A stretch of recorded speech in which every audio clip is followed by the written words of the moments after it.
Kasih setiamu nyata bagiku, hikmat kebajikan tersedia bagiku.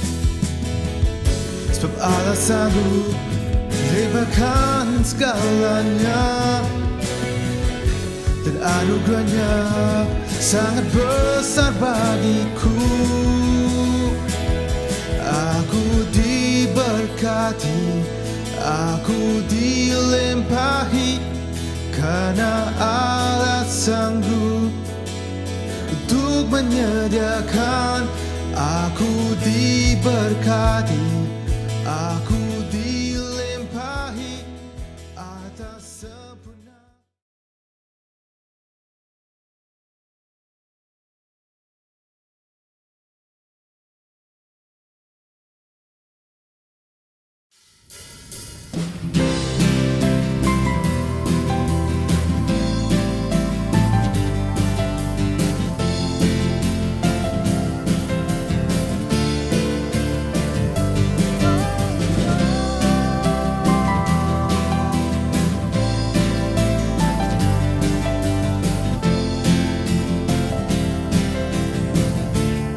Mari sama-sama katakan, aku kan bersuka karena kasih-Mu, menari memuji kebesaran-Mu, karena Kau yang terhebat, Kau layak ditinggikan.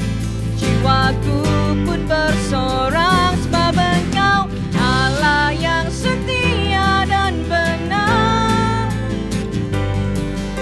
tak pernah tinggalkanku, Kau selalu bersamaku. Yesus, Kau sumber kekuatan,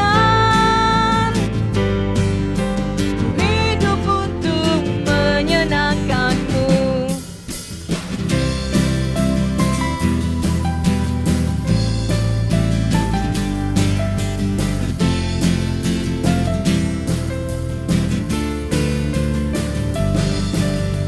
Aku kan bersuka karena kasih-Mu, menari memuji kebesaran-Mu, karena Kau yang terhebat, Kau layak ditinggikan. Jiwaku pun bersorak sebab Engkau Allah yang setia dan benar, tak pernah tinggalkanku, Kau selalu bersamaku. Yesus, Kau sumber kekuatan, ku hidup untuk menyenangkan-Mu. Kau Allah yang setia, selalu bersamaku.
to reveal the kingdom coming and to reconcile the lost, to redeem the whole creation.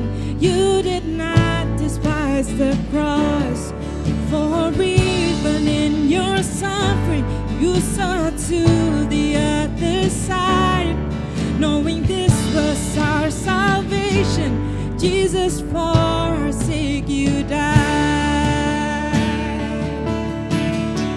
Come on, let's sing praise. Praise the Father, praise the Son, praise the Spirit, three in one. God of glory, majesty, praise forever to the King of Kings.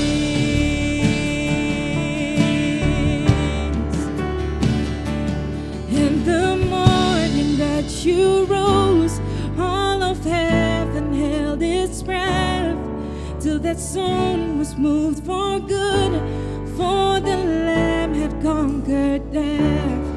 For the dead rose from their tombs, and for the angels stood in awe, for the souls of all who'd come to the Father are restored. Come on!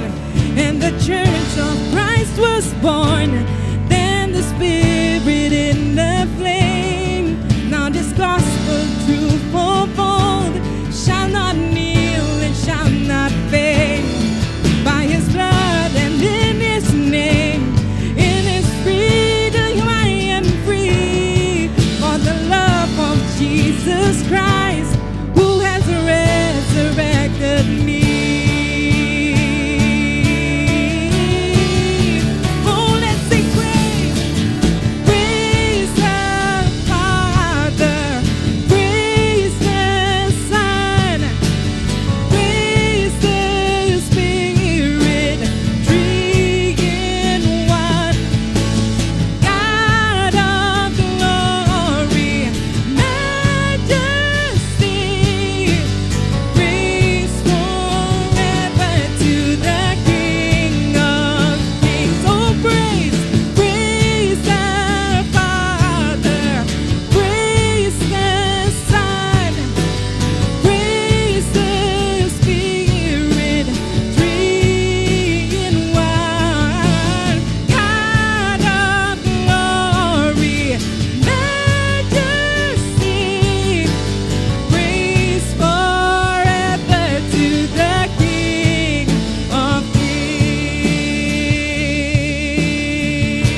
is power, power, wonder-working power in the blood of the Lamb.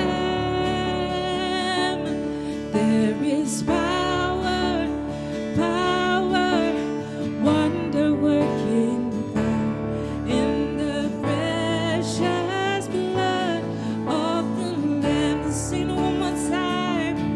There is power, power, wonder-working power in the blood of the Lamb. Ooh, power.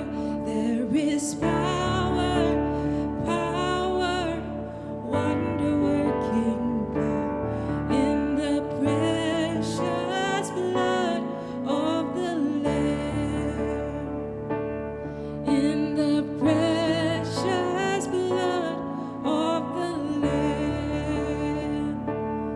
In the precious blood of the Lamb.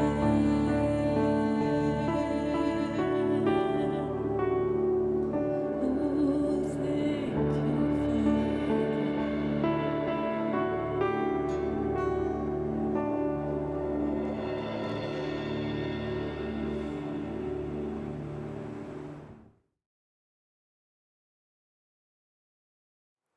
Baik, terima kasih saya ucapkan kepada tim yang telah membawa kita untuk memuji dan menyembah Tuhan pada pagi hari ini.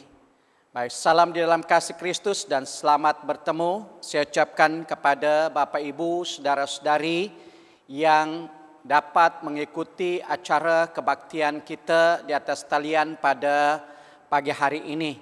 Dimanapun kita berada dan kita tahu dan percaya berkat Tuhan senantiasa kita nikmati karena hadirnya Tuhan bersama dengan kita dimanapun kita berada. Di Bapak Ibu Saudara-saudara, sebelumnya kita teruskan dengan acara kita pada pagi hari ini dengan meneruskan acara dengan perjamuan kudus dan teruskan dengan firman Tuhan pada pagi hari ini. Mari kita bersatu di dalam doa kita dan saya pimpin kita di dalam doa. Haleluya. Segala pujian syukur kami naikkan hanya kepadamu ya Allah Bapa di surga. Di atas kasih setia Tuhan yang sangat besar dan sangat terbukti dalam hidup kami. Ternyata Engkau Allah yang telah mendengar doa kami dan menjawab doa kami. Sehingga adanya kami di mana kami ada pada pagi hari ini. Semuanya adalah oleh karena anugerah Tuhan yang sangat besar bagi kami. Terpujilah namamu ya Bapa. Pada pagi hari ini juga kami bersyukur karena kami punya kesempatan untuk bersama-sama dengan umat-Mu untuk memperingatkan diri kami ya Tuhan tentang makna kematian-Mu di atas kayu salib ya Yesus bagi kami dengan mengambil bahagian di dalam perjamuan kudus pada pagi hari ini. Dengan ini ya Tuhan kami mohon biarlah Engkau terus menyertai kami, memimpin kami di dalam kelangsungan acara kami pada pagi hari ini. Dari mula selesainya dengan baik, bahkan di dalam kami mendengar firman-Mu juga Tuhan, Engkau bicara kepada kami. Terpujilah namamu Bapa, inilah doa hamba-Mu, dalam nama Yesus Kristus kami berdoa atas semua ini. Amin. Bapak Ibu Saudara-saudari, pada pagi hari ini kita sangat bersyukur oleh karena kita punya kesempatan bersama-sama untuk mengambil bahagian di dalam perjamuan Tuhan. Dimanapun Anda berada dan kita siapkan diri kita untuk mengambil bahagian bersama di dalam perjamuan suci pada pagi hari ini. Dan saya dasari acara kita dengan pembacaan firman Tuhan yang telah saya ambil daripada surat 1 Korintus pasal yang ke-11. Saya akan membaca untuk kita dari ayat yang ke-23 sampai ayat yang ke-29. 1 Korintus 11 ayat 23 sampai ayat 29 firman Tuhan berkata demikian. Aku berkata demikian kerana ajaran yang aku berikan kepada kamu aku terima daripada Yesus. Pada malam itu ketika Tuhan Yesus dihianati, dia mengambil roti, mengucapkan syukur kepada Allah dan membagikan roti itu lalu berkata, inilah tubuhku yang diberikan untuk kamu. Lakukanlah hal ini untuk mengenang aku. Begitu juga setelah dia habis makan, dia mengambil cawan itu lalu berkata, cawan ini perjanjian Allah yang baru yang disahkan dengan darahku. Setiap kali kamu meminumnya, lakukanlah hal ini untuk mengenang aku. Oleh itu setiap kali kamu makan roti ini dan minum dari cawan ini, kamu memberitakan kematian Tuhan sehingga dia datang. Dengan demikian sesiapa makan roti Tuhan atau minum dari cawannya dengan cara yang tidak menghormati dia, orang itu berdosa terhadap tubuh dan darah Tuhan. Oleh itu setiap orang harus memeriksakan diri lebih dahulu, barulah dia boleh makan roti itu dan minum dari cawan itu. Hal itu demikian karena sesiapa makan roti dan minum dari cawan itu dengan tidak mengerti bahwa perjamuan itu berkenan dengan tubuh Tuhan, orang itu akan mendatangkan hukuman kepada dirinya sendiri. Ini adalah bahagian firman Tuhan yang ingin saya kongsikan atau baca untuk menjadi dasar upacara kita pada pagi hari ini. Secara tegas kita diberikan beritahukan bahwa perjamuan suci ini atau perjamuan kudus ini melambangkan atau memperingatkan kita tentang kematian Tuhan Yesus di atas kayu salib. Dan setelah sebabnya di dalam ayat yang ke-26 itu berkata, oleh itu setiap kali kamu makan roti ini dan minum dari cawan ini, kamu memberitakan kematian Tuhan sehingga dia datang. Bapak, Ibu, Saudara-saudari, fakta kematian Tuhan Yesus ini merupakan satu kenyataan yang jelas bagi setiap orang yang percaya. Dan sesuai dengan apa yang dikatakan oleh firman Tuhan pada pagi hari ini, di mana Paulus katakan, aku berkata demikian karena ajaran yang aku berikan kepada kamu aku terima daripada Tuhan. So apa yang kita lakukan pada pagi hari ini bukan ianya satu atur acara atau pecara gereja semata-mata, tetapi ianya satu perkara yang diminta oleh Yesus sendiri, sehingga dia berulang kali berkata dalam ayat yang telah kita baca, setiap kali kamu makan roti ini, katanya, kamu mengenang aku. Dalam ayat 26 juga, setiap kali kamu meminumnya, lakukanlah hal ini untuk mengenang aku. Berarti saya dan Anda dikehendaki untuk mengingat kembali kematian Yesus di atas kayu salib itu. Maka itu Bapak, Ibu, Saudara-saudara, setiap kali kita mengambil perjamuan suci ini, itu adalah tindakan langkah kita untuk memperingatkan kita saat untuk mengingatkan kita kembali sebagai yang dikatakan oleh firman Tuhan bahwa berbuatlah demikian untuk mengenang aku, katanya. Yang kedua, di dalam kita mengambil perjamuan kudus ini, itu merupakan satu penyataan bahwa kita bersekutu bersama orang-orang yang percaya. Seperti yang dinyatakan di dalam 1 Korintus 10 ayat yang ke-16. Setiap kali umat-umat Tuhan atau orang-orang yang percaya kepada Tuhan berkumpul, mereka memecahkan roti dan meminumkan anggur itu, merupakan kesatuan mereka dalam iman percaya. Dan begitu juga di dalam kita mengambil perjamuan suci ini, Bapak, Ibu, Saudara-saudari, merupakan satu penyataan bahwa kita bersatu di dalam Tuhan, dalam kita membuktikan dengan mengambil baptisan air itu. Dan akhirnya perjamuan suci ini juga merupakan satu pengakuan kita, iman percaya kita, keyakinan dan pengharapan kita tentang kedatangan Yesus yang kedua kali. So kalau kita melihat di dalam apa yang dikatakan Yesus di dalam Markus pasal yang ke-14 ayat 26, di mana dia mengatakan bahwa aku tidak akan minum dari air anggur ini lagi, katanya, selain daripada minumkannya air anggur yang baru bersama-sama di dalam kerja Bapa. Bapak, Ibu, Saudara-saudari, inilah sedikit penjelasan firman Tuhan untuk kita pada pagi hari ini.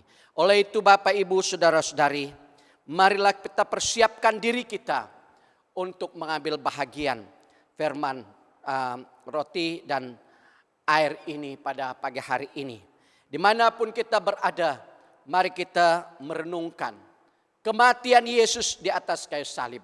Di mana pada malam terakhir sebelum dia diserahkan ke dalam tangan tentara Romawi, Tuhan Yesus mengambil roti, dia mengucap syukur kepada Allah dan membagikan roti itu, dan ia berkata,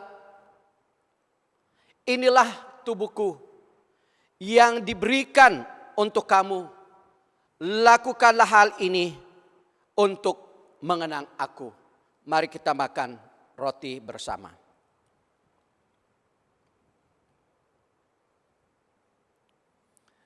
Demikian juga setelah habis makan, dia mengambil cawan itu, lalu ia berkata, cawan ini adalah perjanjian Allah yang baru, yang disahkan dengan darahku.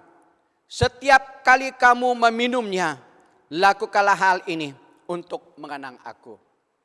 Mari kita minum bersama.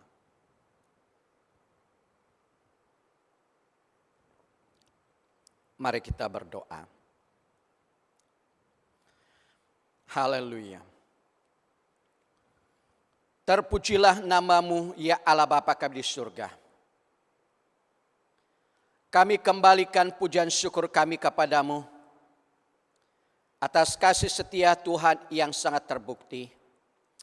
Sehingga pada pagi hari ini ya Tuhan, kami sebagai umat-umat tebusan-Mu sekali lagi berkumpul mengelilingi meja-Mu dengan mengambil bahagian bersama dalam perjamuan suci pada pagi hari ini. Terima kasih ya Yesus atas kasih setia-Mu yang telah Engkau nyatakan, dan Engkau rela mati di atas kayu salib bagi kami, menggantikan kami. Tubuh-Mu luka oleh karena perbuatan kami, Engkau disalibkan oleh karena kami, darah-Mu tercurah oleh karena kami. Maka itu pada pagi hari ini ya Tuhan, kami berterima kasih kepadamu. Di dalam kami mengambil bahagian bersama di dalam perjamuan kudus pada pagi hari ini. Berkat, damai sejahtera dan sukacita pada Engkau ya Tuhan akan terus menguasai pikiran, jiwa dan roh kami. Agar kami mengerti, memahami makna pengorbanan Yesus di atas kayu salib. Terima kasih Tuhan. Terima kasih atas penyertaan-Mu dari mula acara kami selesai dengan baik. Sekarang Tuhan kami siap mendengar Engkau bicara kepada kami melalui firman-Mu. Berbicaralah Engkau, kami siap mendengar. Dalam nama Yesus Kristus kami berdoa atas semua ini. Amin. Amin. Baik, sekian cara perjamuan suci kita pada pagi hari ini. Baik, kita akan terus kepada firman Tuhan yang ingin saya kongsikan untuk kita pada pagi hari ini. Firman Tuhan yang ingin saya kongsikan untuk kita pada pagi hari ini telah saya ambil daripada surat Paulus kepada Filemon, pasal yang pertama, dan saya akan membaca untuk kita dari ayat yang ke-8 sampai ayat yang ke-20. Filemon pasal yang pertama, ayat yang ke-8 sampai ayat yang ke-20. Tulisan di atas bahagian ini di dalam terjemahan bahasa Malaysianya berkata, permintaan untuk Onesimus. Itulah sebabnya sebagai saudara yang seiman, aku sebenarnya dapat memerintah kamu melakukan apa yang harus dilakukan. Tetapi karena aku mengasihi kamu, aku hanya mengajukan permintaan.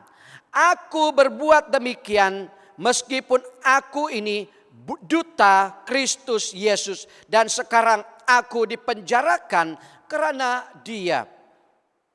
Aku mengajukan suatu permintaan kepada bagi pihak Onesimus yang aku anggap seperti anak sendiri karena dia juga percaya kepada Kristus.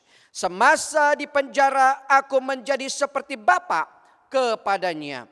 Dahulu dia tidak berguna bagi kamu, tetapi sekarang dia berguna bukan saja bagi kamu, tetapi bagiku juga. Ayat 12.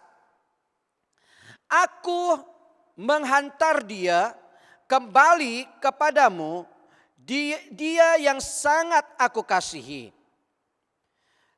Sebenarnya aku ingin dia tetap tinggal bersama-sama aku untuk membantu aku bagi pihakmu selama aku dipenjarakan karena mengisytiharkan berita baik.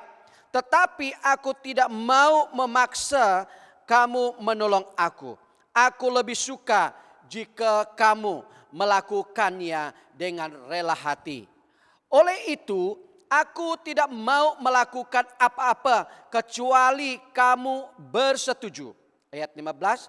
Mungkin Onesimus berpisah daripada kamu untuk sementara, supaya kamu boleh mendapatnya kembali untuk seterusnya. Sekarang dia bukan saja abdi, tetapi lebih daripada itu, dia saudara Kristen yang dikasihi. Dia sangat berarti bagiku dan dia lebih berarti lagi bagimu, baik sebagai abdi maupun sebagai sesama saudara yang percaya kepada Tuhan. 17. Oleh itu, jika kamu menganggap aku sebagai rakan sekerja, sambutlah dia kembali seperti kamu menyambut aku. Jika dia sudah bersalah atau berhutang kepada kamu, biarlah aku yang menanggungnya. Lihatlah kata-kata berikut aku tulis sendiri. Aku Paulus akan melunasi semuanya. Aku tidak perlu mengingatkan kamu bahwa kamu berhutang kepada hidupmu sebagai orang Kristen. Terakhir, oleh itu demi Tuhan tolonglah aku dan gembirakanlah hatiku sebagai sesama saudara yang percaya kepada Kristus. Ini adalah bagian firman Tuhan yang ingin saya kongsikan untuk kita pada pagi hari ini. Bapak, Ibu, Saudara-saudari, kalau kita lihat surat Paulus ini merupakan satu surat yang diberikannya kepada seorang yang bernama Filemon.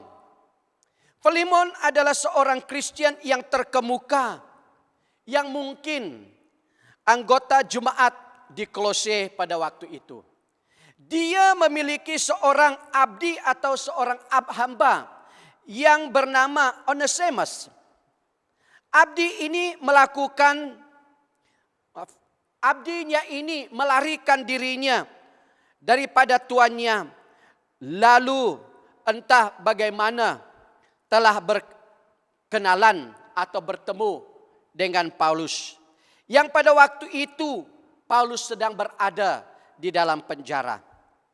Jadi dengan bimbingan Paulus sendiri, Onesimus menjadi pengikut Kristus. Jadi di dalam Onesimus menjadi pengikut Kristus dan melalui bimbingan dan pelayanan Paulus, maka surat Paulus ini dia tuliskannya kepada Filemon dengan tujuan untuk memohon supaya Filemon berdamai dengan abdinya ini atau dengan hambanya ini yang ketika itu disuruhkan pulang oleh Paulus. Jadi Paulus meminta supaya Filemon menyambut Onesimus bukan sahaja sebagai abdi yang sudah diampuni, tetapi juga sebagai seorang saudara, sebagai orang saudara, orang Kristen. Jadi kalau kita lihat di sini Bapak Ibu Saudara-saudari, di sini kita melihat bahwa Paulus telah melakukan satu penyelesaian masalah yang terjadi di antara dua orang yang bernama Filemon dan Onesimus. Filemon sebagai tuannya yang telah ditinggalkan atau yang telah ditinggalkan oleh Onesimus ini. Tetapi waktu Paulus bertemu dengan Onesimus, dia telah melayani dia. memberitakan Injil keselamatan itu kepada dia. Lalu dia percaya kepada Tuhan dan bertobat. Jadi dengan pertobatannya itu, Paulus ingin agar Onesimus balik kepada tuannya semula. Dengan itu Paulus menuliskan suratnya ini supaya meminta kepada Filemon untuk menerima abdinya itu kembali. Bukan saja sebagai seorang abdi kepada dia, tetapi lebih daripada itu sebagai seorang saudara Kristen. Jadi Bapak Ibu saudara-saudari, daripada bahagian ini saya ingin membawa kita melihatnya dengan satu tema, yaitu kehidupan keluarga Allah. Kehidupan keluarga Allah. Onesimus adalah seorang hamba atau seorang abdi milik Filemon yang telah melarikan dirinya ke Roma pada waktu itu. So kalau kita melihat di dalam ayat yang ke-18 itu di mana dia berkata, kalau dia sudah merugikan engkau ataupun berhutang kepadamu, ya kemungkinan di dalam Onesimus ini melarikan dirinya daripada tuannya Filemon. Onesimus mungkin telah merugikan tuannya dengan mencuri hartanya. Namun di Roma Onesimus bertemu dengan Paulus dan menjadi seorang Kristen melalui pelayanan Paulus kepada diri Onesimus. Jadi, dan Onesimus ini mau untuk kembali kepada tuannya. Tetapi Paulus memohon kepada Filemon agar ia menerima kembali Onesimus. Bukan lagi sebagai hamba, tetapi sebagai saudara yang terkasih. Kalau terlihat di dalam ayat yang telah kita baca tadi.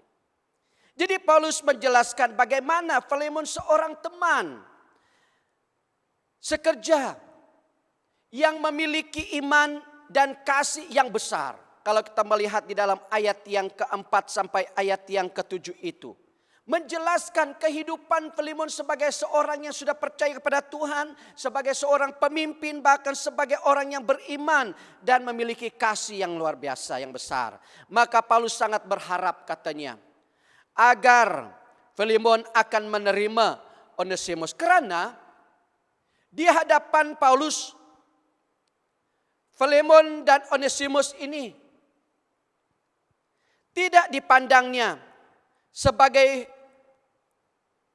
hubungan antara tuan dan hamba, tetapi menjadi saudara di dalam Kristus. Itulah satu yang dinyatakan oleh Paulus kepada Onesimus. Dia melihat keduanya bukan lagi Filemon tuan kepada Onesimus dan Onesimus hamba atau abdi kepada Filemon, tetapi dia melihat keduanya sebagai saudara di dalam Kristus karena Onesimus sudah bertobat dan siap kembali kepada Filemon. Jadi kalau terlihat di dalam ayat yang ke-12 dan 13 di sana, Paulus katakan bahwa Onesimus adalah buah hatinya, buah hatiku, dan juga sebagai gantimu. Ini adalah kata-kata yang diungkapkan oleh Paulus tentang tanggapannya terhadap Onesimus. Karena dia tahu bahwa dia sudah betul-betul percaya kepada Yesus dan bertobat.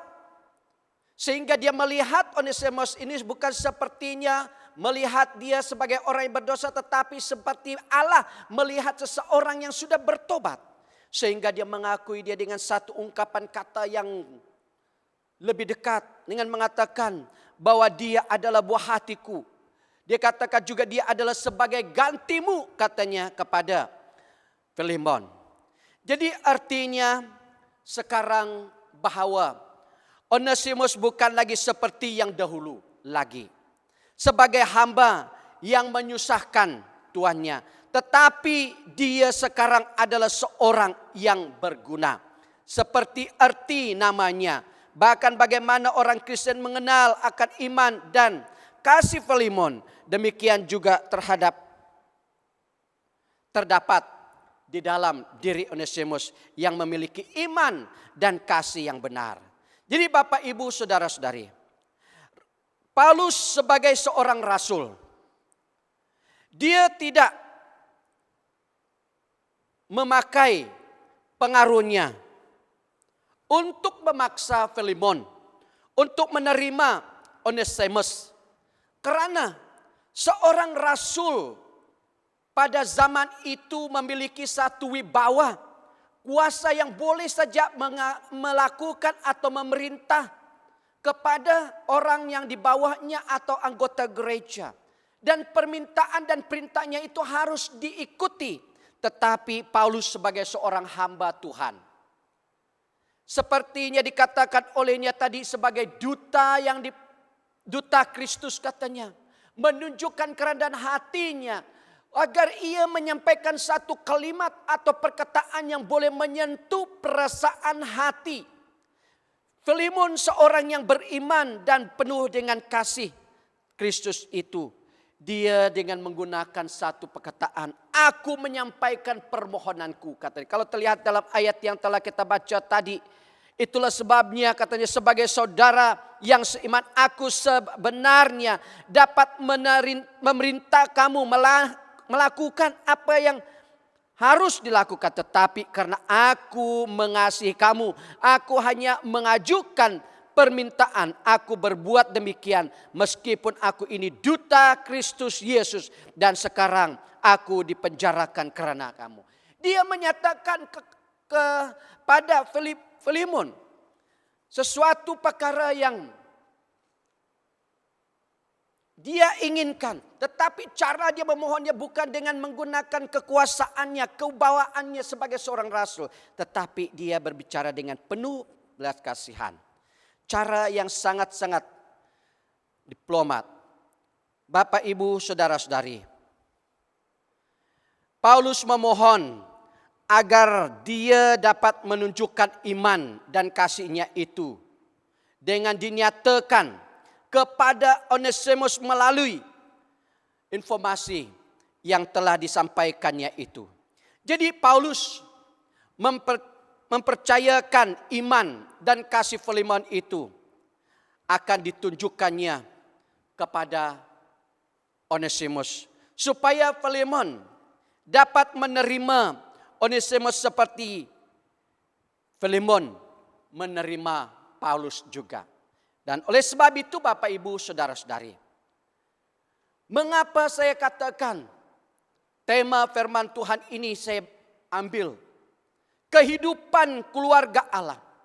Daripada ayat ini memperingatkan saya dan Anda bahwa kita seorang yang sudah percaya kepada Tuhan. Tidak pilih bangsa, latar belakang dan budaya kita waktu kita sudah percaya kepada Tuhan dan menerima Yesus sebagai Tuhan dan Juru Selamat pribadi kita. Maka kita dipersatukan di dalam satu keluarga dan namanya adalah keluarga Allah. So di dalam ayat yang telah kita baca ini, di dalam surat Paulus kepada Filemon ini, saya menemukan beberapa perkara yang menjadikan satu perkara yang perlu kita pegang, renungkan, yang menyatakan, yang menjadikan atau membangun dan menguatkan kehidupan kekeluargaan kita sebagai keluarga Allah. Kalau terlihat yang pertama, di dalam ayat yang telah kita baca di sini memperingatkan kita tentang kuasa Allah bekerja melalui firman Tuhan yang telah mengubahkan, membentukkan Onesimus sehingga ia menjadi seorang yang menepati arti namanya, berguna kepada hambanya Filemon. Karena sebelum itu ia telah melarikan dirinya daripada tuannya Filemon ke Roma. Sewaktu dia melarikan dirinya, maka ia bertemu dengan Paulus. Dan Paulus memberitakan Injil keselamatan itu kepada dia. Dia menerimakan berita Injil itu. Dan melalui pemberitaan Injil itu dia telah berubah. Dengan itu Bapak Ibu Saudara-saudari. Maka itu saya katakan. Hal yang pertama. Yang menjadi kehidupan keluarga Allah itu bertahan dan dibentukkan adalah oleh karena kuasa firman Tuhan. Ya Bapak Ibu Saudara-saudari. Kalau kita lihat pada zaman dulunya di dalam perjanjian lama seringkali kita melihat saat seorang anak itu dilahirkan, orang tuanya seringkali memberikan namanya dengan pengharapan kerinduannya. Ada arti di sebalik nama yang diberikan kepada anak itu. Dengan harapan waktu anak itu membesar, ia akan hidup seperti arti nama yang diberikan kepadanya. Jadi Bapak Ibu Saudara-saudari, dengan harapan nantinya itu anak itu akan hidup sesuai dengan arti namanya. Tetapi jelas kebanyakannya tidak hidup seperti arti namanya. Demikian juga halnya dengan Onesimus. Kalau kita lihat daripada ayat yang telah kita baca tadi, bahwa arti namanya atau arti nama Onesimus ini adalah berguna. Arti Onesimus berarti berguna.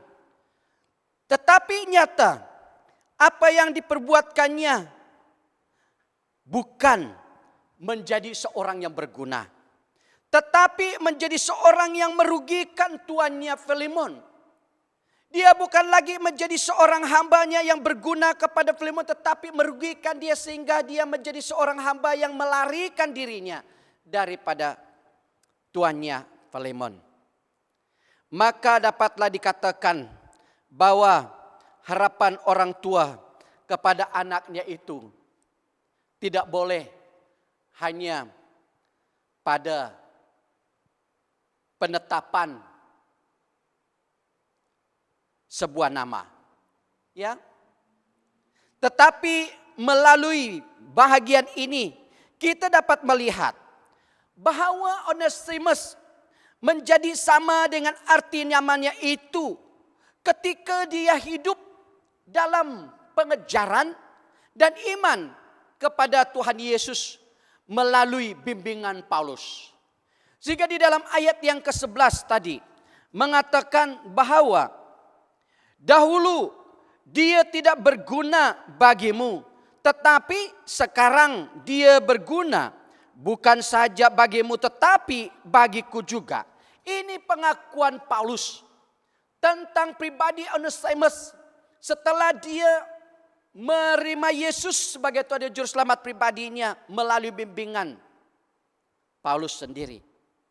Jadi dari sini kita dapat melihat Bapak Ibu Saudara-saudari bahwa firman Tuhan itu berkuasa untuk mengubah, memperbaharui, membentuk karakter seseorang itu.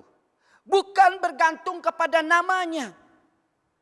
Jadi maka kita sebagai orang tua yang memiliki harapan yang besar terhadap anak kita yang kita kasihi. Jangan hanya kita berharap kepada namanya yang kita berikan, tetapi anak itu harus kita perkenalkan firman Tuhan itu kepadanya. Kita harus membimbing, mendekati anak itu kepada firman Tuhan. Dan ia harus menghidupi firman Tuhan itu di dalam hidupnya. Supaya nanti ia akan menjadi anak yang berguna. So kehidupan kekeluargaan Allah itu dibentuk, dikuatkan oleh karena firman Allah. Maka itu hidup kita sebagai keluarga Allah, kita harus hidup berdasarkan firman Tuhan. Yang kedua, kehidupan keluarga Allah itu harus kehidupan dalam iman. Melalui ayat ini kita diperlihatkan perbedaan yang kontras, yang sangat bertentangan antara kehidupan dalam dan di luar iman kepada Kristus itu. Ketika kita dapat melihat dari kata-kata yang digunakan oleh Paulus, yang memperlihatkan adanya perubahan setelah hidup di dalam Kristus itu. Seperti yang dikatakannya di dalam ayat yang ke-11 sampai ayat yang ke-14 itu. Berbicara tentang Onesimus. Sebelum itu dia adalah seorang yang tidak berguna. Setelah dia percaya kepada Yesus, dia menjadi yang berguna. Dia bukan dengan paksa, melainkan dengan sukarela.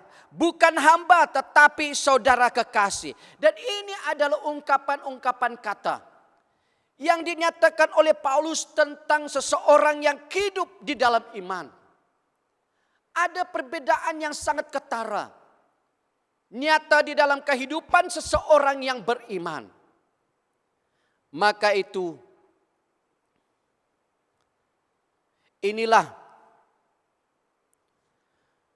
komunitas persekutuan orang beriman yang saling memberi dengan sukarela sebagai saudara di dalam keluarga Allah. Kalau kita tetap hidup sebagai orang yang beriman, pasti kita dapat menyesuaikan hidup kita di antara satu sama yang lain. Karena kita adalah orang yang berguna. Karena kita adalah orang yang hidup dengan sukarela, bukan dengan paksa. Dan kita adalah orang yang hidup di dalam kasih. Dan itulah yang dikatakan oleh Paulus kepada Filemon. Di dalam dia meminta agar Filemon menerima Onesimus kembali kepada dia. Karena dia adalah orang yang hidup beriman. Ya, kalau Filemon bukan orang yang hidup di dalam iman, saya percaya dia tidak siap menerima Onesimus balik. Karena sebelum itu Onesimus melakukan hal-hal yang sangat menyakiti, melukai hati tuannya. Filemon dengan melarikan dirinya, mungkin dengan mencuri harta bandanya sehingga dikatakan oleh Paulus di dalam ayat ini.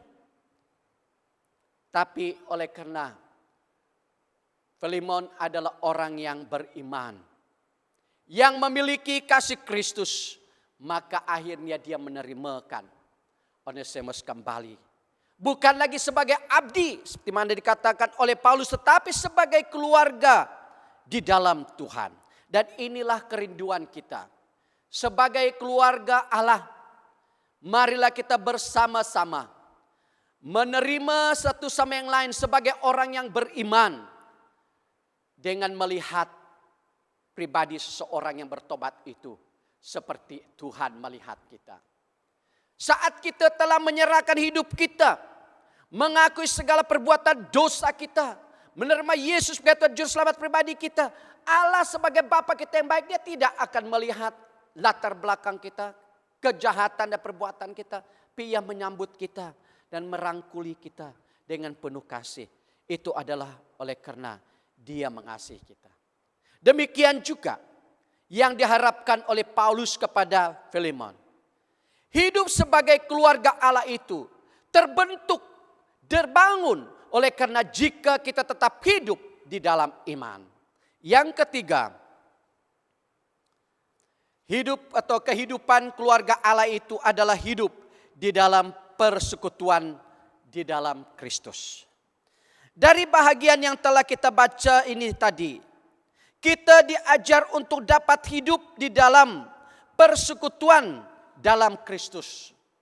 Bukan persekutuan oleh karena kaum, bangsa kita, kedudukan kita dan sebagainya. Tetapi karena kita adalah orang yang sudah percaya kepada Yesus. Dan Yesuslah yang telah mempersatukan kita. Maka sebagai keluarga Allah, biarlah kita senantiasa hidup di dalam persekutuan di dalam Kristus. Di dalam ayat yang telah kita baca ini, Paulus, Filemon, Onesimus merupakan gambaran satu persekutuan yang sangat baik. Yang datangnya daripada pribadi yang berbeda. Paulus dia adalah seorang rasul. Filemon dia adalah tuan kepada Onesimus, seorang anggota gereja. Dan Onesimus adalah seorang abdi atau hamba kepada Filemon. Tetapi oleh karena kesatuan persaudaraan di dalam Kristus, maka mereka dapat bersatu. Hidup bersama di dalam keluarga Allah. Dan itu adalah penyataannya. Hidup orang yang sudah mengenal Tuhan, yang percaya kepada Tuhan, siap bersatu. Dengan tidak melihat, memandang kepada kedudukan, latar belakang seseorang itu. Di Bapak Ibu Saudara-saudari, sikap-sikap seperti inilah yang hendaknya kita lihat di dalam satu persekutuan keluarga di dalam Tuhan. Ada saatnya kita menjadi pengentara dan penasihat. Ada saatnya juga kita untuk dinasihati dan diingatkan. Dan ada saatnya juga kita mau untuk mengaku dan mengubah apa yang tidak baik di dalam diri kita. Sehingga keluarga atau kekeluargaan itu senantiasa hidup aman, damai, dan harmoni. Jika kita hidup di dalam persekutuan dalam Kristus. Kalau kita lihat sekarang ini Bapak Ibu Saudara-saudari, banyak perkara-perkara yang terjadi yang berusaha untuk memecah belahkan kehidupan kekeluargaan. Keluarga di dalam keluarga sendiri, di dalam keluarga gereja dan di dalam keluarga masyarakat dan sebagainya. Tetapi puji Tuhan, di dalam kita hidup sebagai orang Kristen, di dalam persekutuan kita di dalam Kristus, kita tetap hidup bersatu sebagai keluarga Allah. Dan inilah kehidupan keluarga Allah yang sebenarnya, hidup di dalam persekutuan dalam Kristus. Yang keempat dan terakhir di sini, kalau kita lihat di dalam ayat yang telah kita baca tadi, di dalam ayat yang ke-18, Paulus memperingatkan Filemon, jikalau Onesimus melakukan sesuatu perkara yang tidak baik, dengan kalimat yang berkata, kalau dia sudah merugikan engkau atau berhutang kepadamu. Katanya di dalam ayat yang ke-18 itu. Dia berkata, lihat, kata-kata berikut aku tulis sendiri. Aku Paulus akan melunasi semuanya. Aku tidak perlu mengingatkan kamu bahwa kamu berhutang kepadaku. Kehidupanmu sebagai orang Kristen. Dan ini adalah ungkapan kata Paulus terhadap jikalau Onesimus melakukan hal ini. Dia berkata, biarkan aku yang menanggungkannya. Bermakna Bapak Ibu Saudara-saudari, ianya berbicara tentang harta benda. Harta yang ada di dalam dunia ini. Ianya tidak boleh menjadi satu penghalang di dalam kehidupan keluarga Allah. Dalam hidup kita di dunia ini, kita harus akui bahwa materi itu berharga dan kita perlukan. Namun, jangan sampai ianya mengukur dan membatasi persekutuan kita dengan sesama, dengan yang lain. Onesimus mungkin sudah merugikan Filemon secara materi. Tetapi Paulus katakan di dalam ayat yang ke-18 ini, bahwa jika memang Filemon menuntut apa yang telah dirugikan atau dilakukan oleh Onesimus itu, maka Paulus siap untuk menanggungnya. Dan itu dikatakannya di dalam ayat yang ke-18 tadi. Yang hendak disampaikan oleh Paulus di situ bahwa ada yang lebih berharga daripada harta benda, yaitu persekutuan, persaudaraan, hidup di dalam Kristus. Jadi Bapak, Ibu, saudara-saudari, di dalam kita hidup sebagai keluarga Allah, kekayaan dunia ini tidak akan membedakan kita. Kekayaan dunia ini tidak akan memisahkan kita daripada kehidupan keluarga Allah itu. Marilah kita bersama-sama melihat satu sama yang lain sebagai keluarga di dalam Tuhan. Tak ada bezanya kita adalah sama di hadapan Tuhan. Jadi Bapak, Ibu, saudara-saudari, kerinduan Paulus kepada Filemon agar ia menerima Onesimus kembali seperti mana ia telah berubah menjadi orang yang berguna. Dan orang yang berguna bukan saja kepada Filemon, tetapi kepada Paulus. Memperingatkan saya dan Anda sebagai keluarga Allah. Biarlah kita hidup berdasarkan firman Tuhan. Oleh firman Tuhanlah kita telah dipersatukan kembali. Dulu kita adalah orang yang tidak mengasihi satu sama lain, tetapi oleh karena firman Tuhan itu mengajar kita untuk mengasihi satu sama yang lain. Dulunya kita tidak siap menerima satu sama lain, tetapi sekarang karena diajarkan oleh firman Tuhan agar kita menerima satu sama yang lain. Dulu kita adalah bermusuhan, tetapi oleh karena kita telah diajar dan ditegur oleh firman Tuhan, maka kita menjadi manusia yang berguna, maka kita menganggapkan satu sama yang lain saudara-saudari. Marilah kita bersama-sama terus hidup di dalam iman, terus membangunkan kehidupan keluarga Allah itu di dalam persekutuan dalam Kristus. Jangan biarkan kekayaan dunia ini membedakan kita. Kita adalah sama di dalam pemandangan Allah Bapa kita yang di sorga. Marilah kita bersatu hidup di dalam keluarga Allah. Sekian firman Tuhan yang saya sampaikan. Mari kita berdoa. Haleluya. Segala pujian syukur kami naikkan hanya kepadamu ya Bapa Sorgawi.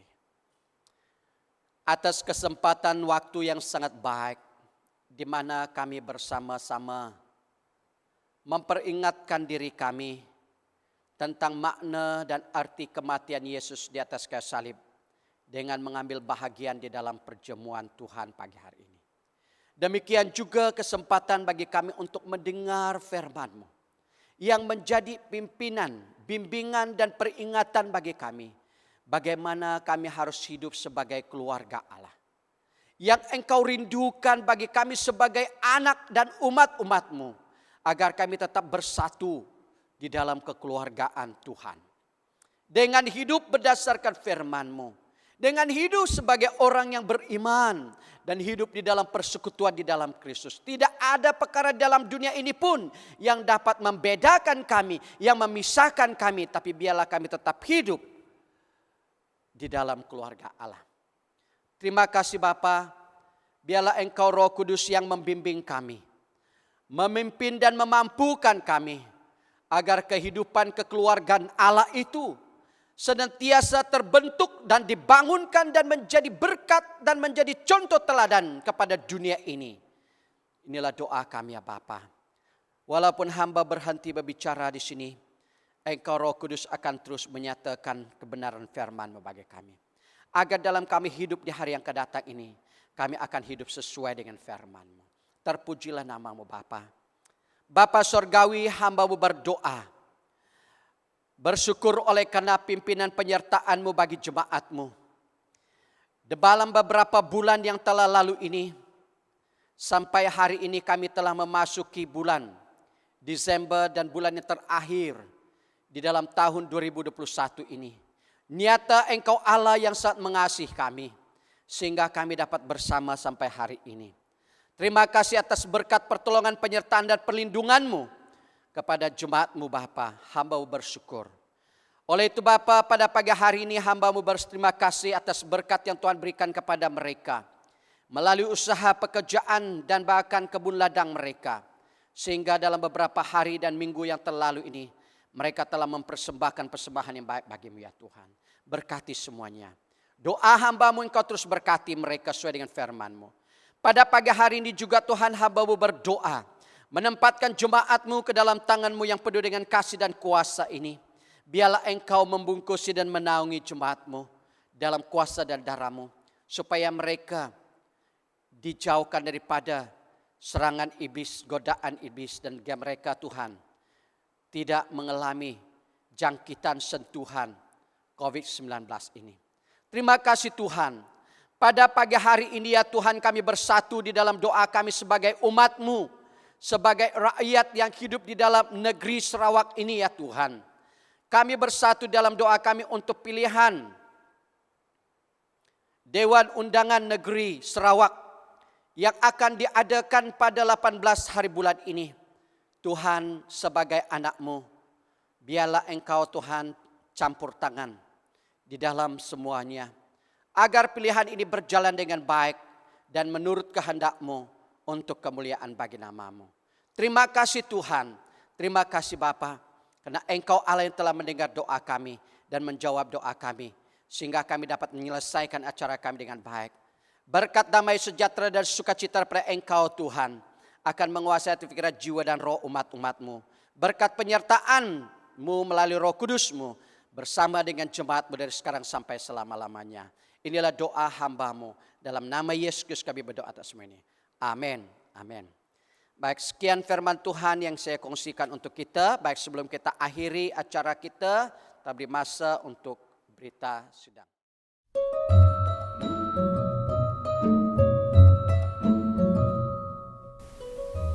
Pejabat gereja akan dibuka pada setiap minggu dari hari Selasa hingga Jumaat dari jam 9 pagi hingga 4 petang.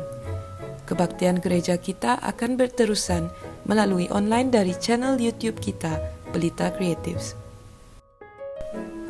Setiap hari Rabu, BEM Pelita akan berdoa bersama melalui doa syafaat.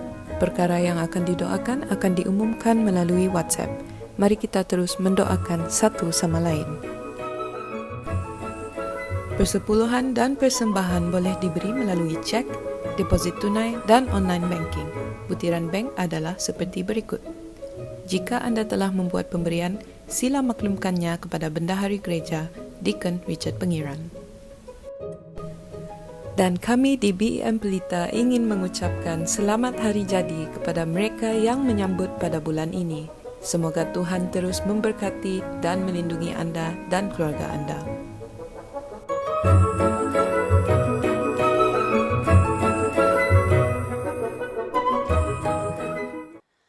Baik, terima kasih semana yang dimaklumkan bahwa kita akan mula mengadakan kebaktian di dalam gereja pada 12 hari bulan 12 ini. Maka itu jemaat Tuhan, marilah kita bersama datang bersama-sama beribadah di dalam gereja dan maklumkan kepada ahli-ahli keluarga dan saudara-saudari kita yang lain. Sekian, terima kasih. Tuhan Yesus memberkati.